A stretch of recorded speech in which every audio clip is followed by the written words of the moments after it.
Hi,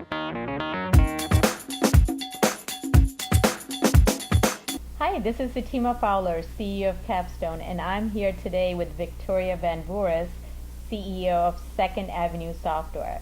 Now, Victoria transitioned from being an educator to becoming an entrepreneur in the education field.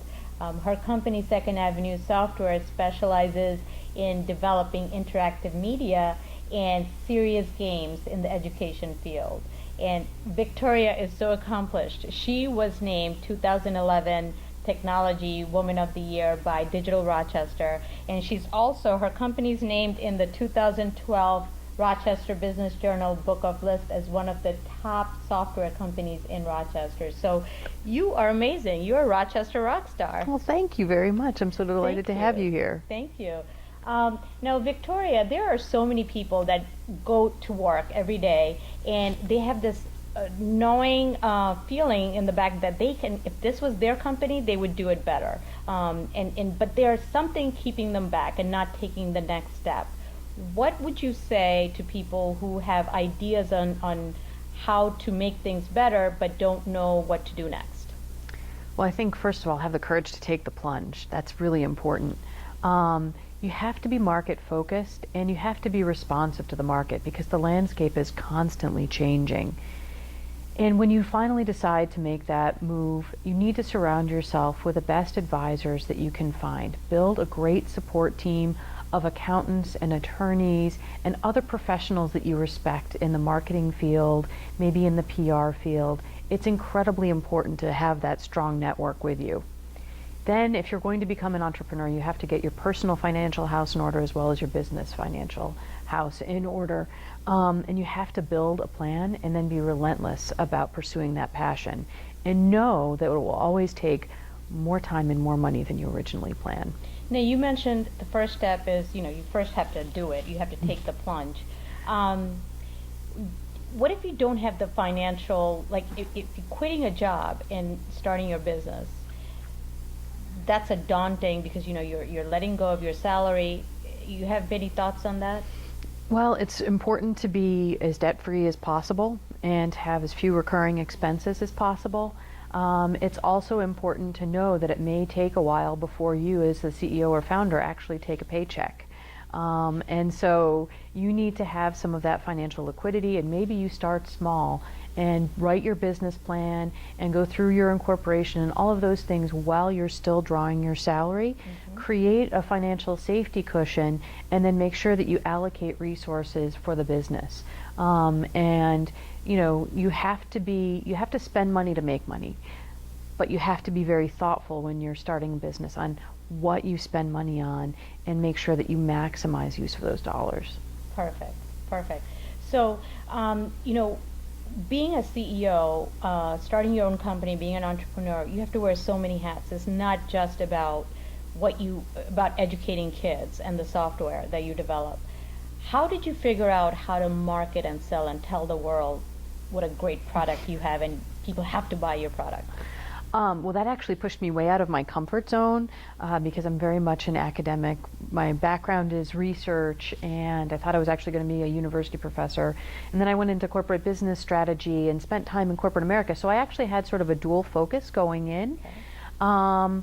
But as a CEO, you are constantly marketing and selling not just your products and services, but yourself, your company, and you need to know that every time you interact with someone, you could be looking at a potential team member or a potential client. And so moving from understanding your product to being able to promote it is really important. And so I've had to speak all across the country and get past that those barriers in terms of my personal willingness to be out in public and be an advocate for my company and for our product visions. Is that your primary way of selling your your software? Is it going to conferences and speaking about your software? Well, we have two interesting lines of business. We have a services line of business where we support the primary educational publishers like Pearson, McGraw-Hill, W.W. Norton. And for those clients, it's really understanding their model, staying connected with them, and being able to continuously add value to the products that they want to develop and bring to market. When we're building our own products, it's very much about leveraging social media, speaking at conferences, and developing relationships with channel partners so that you have an efficient way of bringing your products to market. Perfect. So the part that you're selling your product directly, just being out there, being visible, and creating channels and working with partners to resell your software. Absolutely. It's very expensive to build up a direct sales force. So if you can find strategic ways of creating relationships with partners to help broaden your market reach, that's incredibly important. We have a national reach, but we're located here in Rochester. We're actually more well known on the West Coast than we are locally. Right, right. So getting other people to sell your software. Absolutely. And to be understood and recognized by other thought leaders in the industry so that people will refer you. Okay, okay, wonderful. Now, your company has been around for 6 years now? Yeah. So you guys must have went through a, huge startup phase, and now how has things changed for you from when you first started, and how have you grown personally? Oh, those are all great questions. Well, we have a more experienced team now, which is it's fabulous because we are able to reliably deliver and execute on ever increasingly complex projects, both for our clients and for ourselves. So that's one huge transformation. We've outgrown our current space. As you can see, we're kind of cramped here, so we're going to be looking for something there. And we've matured as an organization. We really have attracted some incredibly talented people that are able to bring their very best every day. In terms of how I've changed, I mean, one of my biggest challenges that I continue to face is learning how to delegate and trust. And that's important for any entrepreneur because you as a human being are not scalable. There are only so many hours in the day, and empowering and trusting team members is an important thing to be able to do internally so that you can actually get to that point where you have work-life balance. And that's always a challenge for any entrepreneur. So do you find all your talent in Rochester then? We actually have people across the country and that work for us. So we have project managers in Austin, Texas. We are beginning to recruit from around the country to bring talent to Rochester, and that's something that we're really excited about. We do recruit heavily from RIT. Mm-hmm. They have one of the best computer science programs in the country. That's where we hired from as well. The #2 game school in the country, and so for us, when we're creating educational games, we've got a tremendous wealth of resources between RIT, the Strong National Museum of Play. We tap subject matter experts from all the local universities to help make sure that our products are accurate in terms of the content that they're teaching. So we have a wealth here, but the really great news is not only are we attracting and retaining talent locally, but we're starting to be able to recruit. So we just hired somebody who moved here from New Jersey, and we're recruiting somebody else right now from Michigan. So that's so great. You're bringing jobs in. We're trying, yeah. And when we founded the company, that was a driving passion. I grew up here. I celebrated the culture of innovation that was part of the Rochester community, and I wanted to give back. I wanted us to have that spark as a community, and I certainly had opportunities to leave, but we wanted to be part of the solution and not part of the problem. So do you have a mentor in Rochester?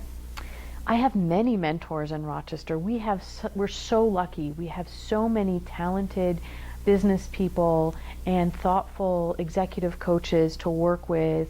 And one of the things that I do is not only we have people that are excellent in terms of technology and people who are fabulous in terms of thinking about how to build and scale a business. You've interviewed many of them.